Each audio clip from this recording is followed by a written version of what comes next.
విక్రమ్ టీవీకి సబ్స్క్రైబ్ చేయండి.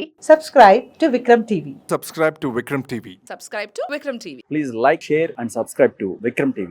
కానీ సార్ ఇవన్నీ కల్తీ అయినాయి అని ఎలా తెలుసుకోవాలి సార్? అసలు కల్తీ ఏదో జరుగుతుంది అని అంటే సామాన్యులు అందరు తిని హడావుడి బిజీ లైఫ్ లో తింటుంటారు, వచ్చేస్తుంటారు. బట్ ఎఫెక్ట్ అయిన తర్వాత అది అక్కడ తింటే ఇది అయిందని అనుకుంటుంటారు. కల్తీ అనేది ఎలా అది గుర్తుపట్టాలి? మీరు చెప్పింది 100% వాస్తవం. ప్రధాన కారణం అదే. అదే ఇప్పుడు ఎవరు బిజీలో వాళ్ళు ఉంటారు, అవును. నాకెందుకులే వేరే ఎవరు చూస్తారని వెళ్ళిపోతే కుదరదు సార్ ఇది. Yes. ఎందుకంటే కనీసం మినిమం ఎక్కడ తేడా వచ్చినా మనం రిపోర్టింగ్ చేయటం food safety authority of India FSSAI website ఉంది. Okay. FSSAI food safety authority of India, food safety and standards authority of India. లేదా లోకల్లో టోల్ ఫ్రీ నెంబర్లు ఉన్నాయి, 0402 all ones. పోనీ మా ఏరియా కాకపోయినా నెంబర్ చెప్తే పలానా ఏరియా అని చెప్తారు. లేదు అంటే ఈ రోజుల్లో సోషల్ మీడియా వచ్చినాక ఇన్స్పెక్టర్ ఆఫీసు ప్రతి జిల్లా, పర్టికులర్గా తెలంగాణలో చెప్పాలంటే ప్రతి జిల్లా కలెక్టరేట్ ఆఫీసులోని ఫుడ్ విభాగం ఆఫీసు ఏర్పాటు చేయబడింది. కలెక్టర్ వారి జనరల్ నెంబర్ ఉంటుంది, అక్కడికి వెళ్ళినా ఫుడ్ సేఫ్టీ వాళ్ళకి వెళ్ళిపోతుందండి. ఓకే. అలా చేయటం వల్ల కొంత మనం జాగ్రత్తలు తీసుకోవాలి. ఆడు సరైనడో కాదో చూసుకుని తిట్టడం ఒకటి. అలాగని ఇంకా అధికార యంత్రాంగం మాట్లాడకుండా ఉంటే కుదరదండి. అధికార యంత్రాంగం మీద చాలా బాధ్యత ఉంది. వాళ్ళు జాగ్రత్తగా చూడాలి. ఉన్న సిబ్బంది ప్రకారం మాక్సిమం చేస్తున్నారు. ఇంకా దీన్ని సిబ్బందిని కూడా ఎక్కువ పెంచి ఆస్కారం అతి త్వరలో కనపడుతుంది. ఇంకా చేస్తే ఇలాంటివన్నీ ఎక్కువ రాకుండా చూడొచ్చు. కానీ ఏదైనా శిక్ష పడాలండి. అదే. ఎవరికి కల్తీ చేసిన వాడికి శిక్ష పడాలి. Yes. పర్టికులర్గా ఆహారంలో వాడకూడని అపరిశుభ్రంలో తయారు చేయకూడదు, కలర్స్ వాడకూడదు, తక్కువ రకమైన ప్రజలకు ఆరోగ్యానికి హానికరమైన పదార్థాలు కలిపి చేయకూడదు. ముఖ్యంగా మనం వంటకు వాడే వాటర్ అండి. అవును, కొంతమంది అదే వంటకు వాడే వాటర్ మేము పర్టికులర్గా ఆఫీసర్లు వెళ్ళేటప్పుడు చూసేది ఏంటంటే ఆడు ఓవర్ హెడ్ ట్యాంక్ ఎలా ఉంది, ఆడి సంప్ ఎలా ఉంది. చాలా మంది నెగ్లెక్ట్ చేసేది ఏంటంటే సంపు, ఓవర్ హెడ్ ట్యాంకు, వాళ్ళకి వచ్చి ఫిల్టర్లోంచి వచ్చి వాటరే వాడతారు చాలా మంది. అవును. ఈ చైన్ సిస్టమ్ నేను చెప్పేది చూడండి. సంపు, ఓవర్ హెడ్ ట్యాంకు, తర్వాత మన ఫిల్టర్లోకి వచ్చేటప్పుడు సంప్ను కానీ ఓవర్ హెడ్ ట్యాంక్ని కానీ సంవత్సరాల తరబడి పట్టించుకోలేని సందర్భాలు ఉన్నాయి చాలా మంది. అదే. కొందరు ఫిల్టర్ కూడా ఎప్పుడు పీరియాడికల్గా ఇన్స్పెక్షన్ క్లీన్ చేయాలండి. వాళ్ళు అది ఎక్కడ చేయకపోయినా అది కూడా పదార్థాలు పాడైపోతాయి, తయారు చేసిన పదార్థాలు. హ్యాండ్లింగ్ కరెక్ట్గా ఉండాలండి. Yes. అన్నిటికంటే ముఖ్యంగా ఏంటంటే ఇప్పుడు నేను చట్టం చెప్పిన దాంట్లో ఫాస్ట్ ట్రాక్ ట్రైనింగ్ అని ఒకటి పెట్టారు. ఫుడ్ సేఫ్టీ దానికి అంటే వాళ్ళు ఏమి చెయ్యాలి, ఏమి చేయకూడదు అనేది ఓన్లీ 3 hours, 8 hours కూడా ఉంది ఒక డే.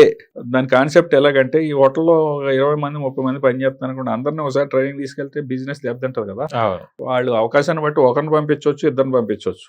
అదే. వాళ్ళు ఆ ట్రైనింగ్ తీసుకుని వాళ్ళు మెయిన్ ఇన్ఛార్జ్ కొంచెం చదువుకున్నవాడు, ప్రిఫరబుల్లీ డిగ్రీ మ్యాన్ ఉండి వాళ్ళకి ట్రైన్ అప్ చేయాలని, ప్రతి హోటల్ని కవర్ చేయాలని ఉద్దేశంతో ఫాస్ట్ ట్రాక్ ట్రైనింగ్ జరుగుతున్నది. అలాగే స్ట్రీట్ ఫుడ్ వెండర్స్ కూడా 2 రోజుల క్రితం కూడా జరిగింది. ఏంటంటే వాళ్ళకి యాప్రాన్స్ ఇస్తారు, గవర్నమెంట్ సైడ్ నుంచి ప్రైవేటు సంస్థలు కొన్ని కలిసి వస్తున్నాయి, ఇచ్చి వాళ్ళకి ఒక ట్రైనింగ్ ఇస్తారు. వాళ్ళకి సామాన్యమైన భాషలో మనం మాట్లాడుకున్నట్టు ఇది చెయ్యాలి, ఇది చేయకూడదు అనేది చెప్తూ వాళ్ళకి ఒక విధమైన ట్రైనింగ్ ఏర్పాటు చేసి, బాబు ఇలా చేయటం వల్ల తప్పు చేసినట్టు అవుతుంది, ఇలా చేయటం వల్ల నీ బిజినెస్ బాగుంటుంది, ఇలా చేయటం వల్ల పబ్లిక్ హెల్త్ బాగుంటుంది, నీ బిజినెస్ పెరుగుతుంది అనే ట్రైన్ చేస్తారండి అందరినీ. ఓకే.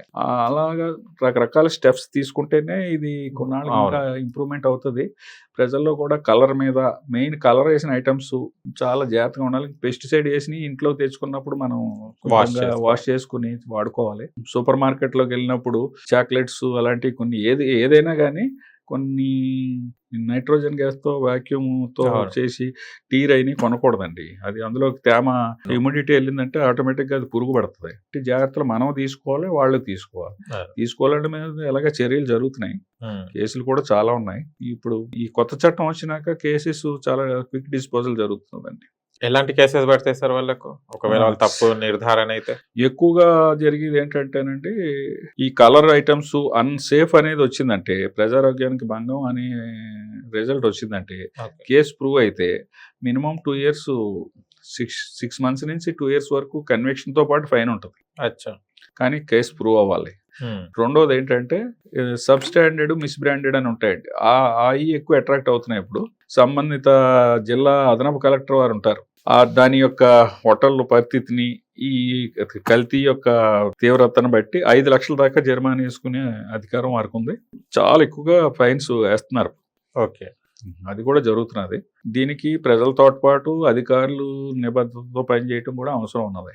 పర్మిషన్స్ క్యాన్సిల్స్ అవుతాయి సార్? లైసెన్స్ లైసెన్స్ కూడా క్యాన్సిల్ చేసుకునే అధికారం ఉందండి. అంటే ఒకసారి చెప్పి వినకపోయినా, రిపీటెడ్ గా కేసెస్ అవుతున్నా, రిపీటెడ్ గా తప్పు జరుగుతున్నా, లేదు మరీ ఎక్స్పైర్డ్ ఐటమ్స్ ఎక్కువగా కనపడి పబ్లిక్ హెల్త్ కి ఇమీడియట్ గా ఎఫెక్ట్ అవుతున్నాయి, లైసెన్స్ సంబంధిత ఆఫీసరు, లైసెన్సింగ్ ఆఫీసరు మన జోన్ కు ఒకళ్ళు ఉంటారు. గెజిటెడ్ ఫుడ్ ఇన్స్పెక్టర్ స్థాయి, అసిస్టెంట్ ఫుడ్ కంట్రోలర్ స్థాయి ఉంటది. మొత్తం ఇండియా లెవెల్లో అయ్యే డిజిగ్నేషన్స్ ఉన్నాయి.